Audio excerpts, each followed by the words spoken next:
أعوذ بالله من الشيطان الرجيم. بسم الله الرحمن الرحيم. يا أيها الذين آمنوا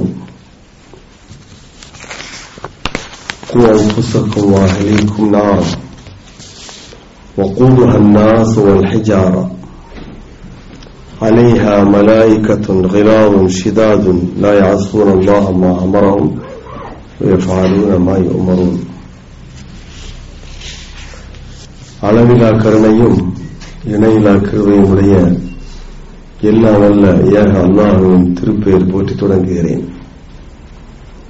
ஸலாத்தும் ஸலாமும் அன்னல் முஹம்மது ஸல்லல்லாஹு அலைஹி வஸல்லம் அவர்கள் மீதும் அவர்களின் வழி நடந்த அனைத்து உத்தமர்கள் மீதும் என்றென்றும் உண்டாகட்டுமாக என்ற பிரார்த்தனையோடு, அன்பார்ந்த சகோதர சகோதரிகளே, இளைஞர்களே, இன்றைய தினம் நாம் 15வது நோன்பை திறக்கவிருக்கிறோம். ஏறக்குறைய 50% நோன்பு நம்மை விட்டு சென்று விட்டது.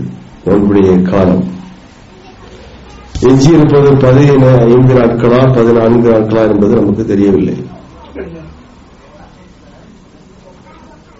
தொடர்ந்து நாம் இங்கே பயானை கேட்கிறோம்.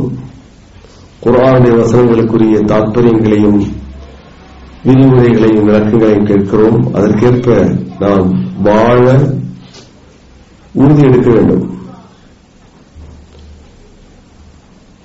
நம்முடைய இஸ்லாமிய அறிவு பற்றாக்குறையை நிவர்த்தி செய்வதோடு செயல்படுவதற்கு இங்கிருந்து கேட்கின்ற தகவல்கள் பயனளிக்க வேண்டும். நான் ஓதிய இறைவசனம் சூரத் தஹ்ரீமுடைய 6வது வசனம். யா அய்யுஹல்லதீன ஆமனூ கூ அன்ஃபுஸக்கும் வஅஹ்லீக்கும் என்கிற இந்த வசனம் உலக மக்களுக்கு ஒரு பெரிய உண்மையை உணர்த்துகிறது. குறிப்பாக குழந்தைகளை ஈன்றெடுத்து பெற்றெடுத்த பெற்றோர்களுக்கு, பேரண்ட்ஸுக்கு ஒரு பெரிய அறிவுரையை வழங்குகிறது. அவர்கள் மீது பெரிய பொறுப்பினை சுமத்துகிறது. இறை நம்பிக்கையாளர்களே, புசக்கும் அகலிக்கும் உங்களையும் உடைய குடும்பத்தார்களையும் நரகத்துக்கு செல்ல விடாமல் அவர்களை காப்பாற்றுங்கள் என்று இந்த வசனத்தின் வாயிலாக பெற்றோர்களுக்கு, பேரண்ட்ஸுக்கு இறைவன் உணர்த்துகிறான். நரகம் என்று சொல்லிவிட்டு இறைவன் நடத்திக் கொள்ளாமல் வகூதுஹா அன்னாஸ் வல் ஹிஜாரா, அதனுடைய ஃபியூல் என்ன, எரிபொருள் என்னவென்றால் அது மனிதர்களும் கற்கரிகளும். மனிதனும் கற்களும் தான் அதனுடைய விறகு, எரிபொருள். அலைஹா மலாயிகத்துன் கிலாதுன் ஷிதாதுன், அந்த நரகத்துடைய காவலர்களாக கெடுபிடியான மலக்குகள் நிற்கிறார்கள். கடினமான குணம் கொண்டவர்கள். ஆனால் லா யஅஸூனல்லாஹ மா அமரஹும், அல்லாஹ்வுடைய கட்டளைக்கு கொஞ்சம் கூட அவர்கள் மாறு செய்யாதவர்கள். வயஃபஅலூன மா யுமரூன், அவர்களுக்கு எது சொல்லப்பட்டதோ அதை மட்டும் செய்கின்ற மலக்குகள் நரகை காவல் காக்கிறார்கள் என்று சொல்லி இந்த 6வது இறைவசனத்தை இறைவன் நிறைவு செய்கிறார். இந்த இறைவசனம் குழந்தைகள் பெற்றெடுத்த வாலிபர்களை வளர்த்துகிற, இளைஞர்களை பராமரிக்கிற தாய்க்கும் தகப்பனுக்கும் பெரிய பொறுப்பை சுமத்துகிறது. அவர்கள் அந்த பொறுப்பை தட்டி கழிக்க முடியாமல் அந்த பொறுப்பை அவர்கள் நிறைவு செய்ய வேண்டும். குழந்தை வளர்ப்புக்கு இஸ்லாம் அதிக முக்கியத்துவம் கொடுத்திருக்கிறது. குழந்தை வளர்ப்புக்கும் இளைஞர் பாதுகாப்பிற்கும் பராமரிப்பிற்கும் இஸ்லாமிய மார்க்கம் அதிக முக்கியத்துவம் கொடுத்திருக்கிறது. யாருதான் அவர்களுக்கு முக்கியத்துவம் கொடுக்காமல் இருக்க முடியும்? இளைஞர் அணி இல்லாத ஒரு அமைப்பு இருக்கிறதா?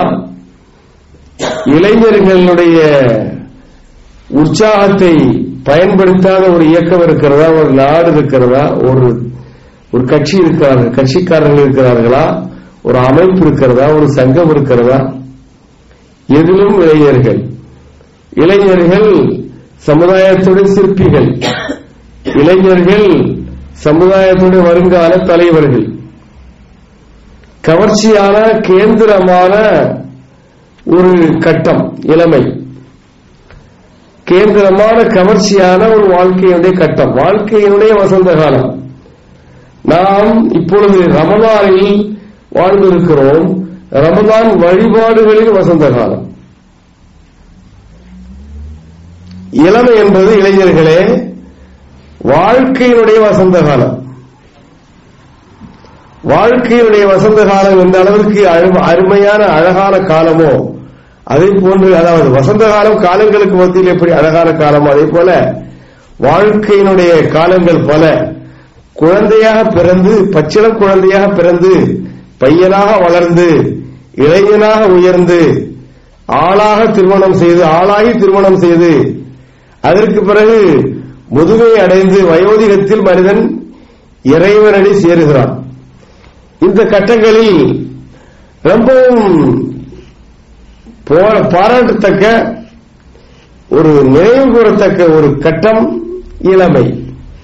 இளமை என்றால் இப்பிருந்து தொடங்குகிறது டீனேஜ். 13 வயசிலிருந்து 24 வயசு வரை உள்ள அந்த காலப்பிரிவு.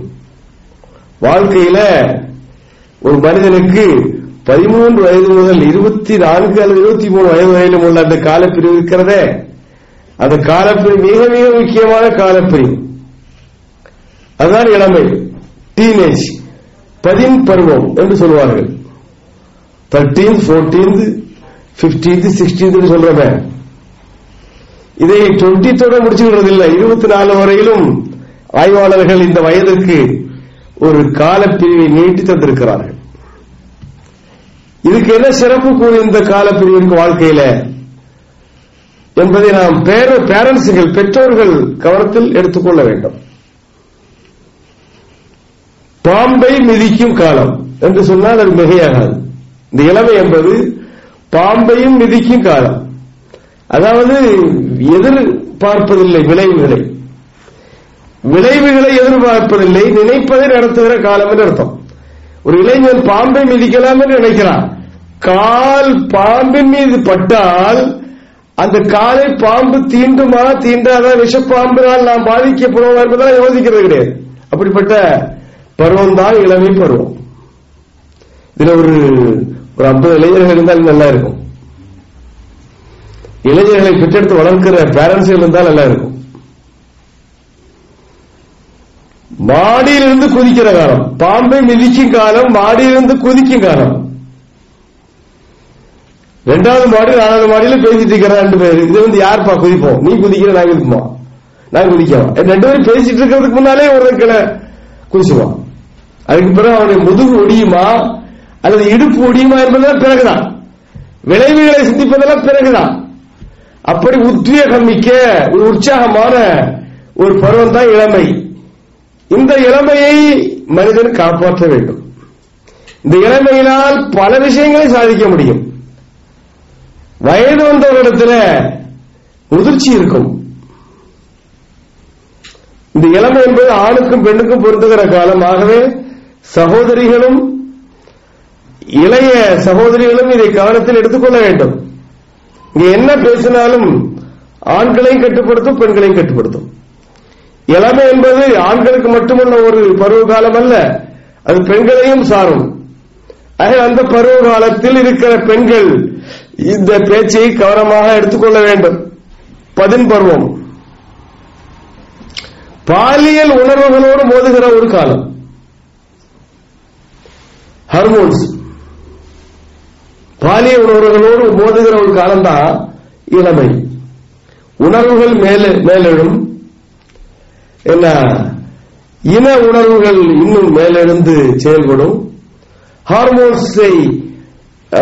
ஹார்மோன்ஸோடு மனிதன் போராடுகிறான்.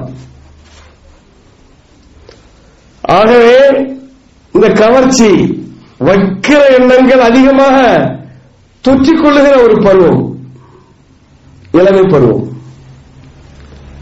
குறையாமல் இந்த பருவத்தை இறைவன் சொன்ன மாதிரி, இறை தூதர் காட்டிய மாதிரி பேரண்ட்ஸ்கள் இந்த பையனுக்கு கைடன்ஸ் கொடுக்காவிட்டால், ப்ராப்பர் கைடன்ஸ் இந்த பையனுக்கு இல்லைன்னா நிச்சயமாக அவர் கெடுவதற்கு அனைத்து வாய்ப்புகளும் உண்டு. தீமைகள் தொற்றிக் கொள்ளுகிற காலம் வெகு விரைவில். மேக்னெட் இருக்கிறது, காந்தம், அதன் அருகில் ஈயத்தினுடைய அல்லது இரும்புடைய துண்டை வைத்தால் எப்படி அது எப்படியாவது அந்த மேக்னெட் அந்த இரும்புடைய துண்டை கரைக்கி பிடிச்சிடும், நாலு பக்கத்தில். இது மாதிரி தீமைகள் வெகு விரைவில் தொற்றி அவனை துன்புறுத்துகிற காலம். இதனால் என்ன, தொடர் புகைப்பழக்கம், இதனால் பிரவுன் சுகர், போதை பழக்கம், விளைவெல்லாம் பார்க்காத காலம் இல்லவா?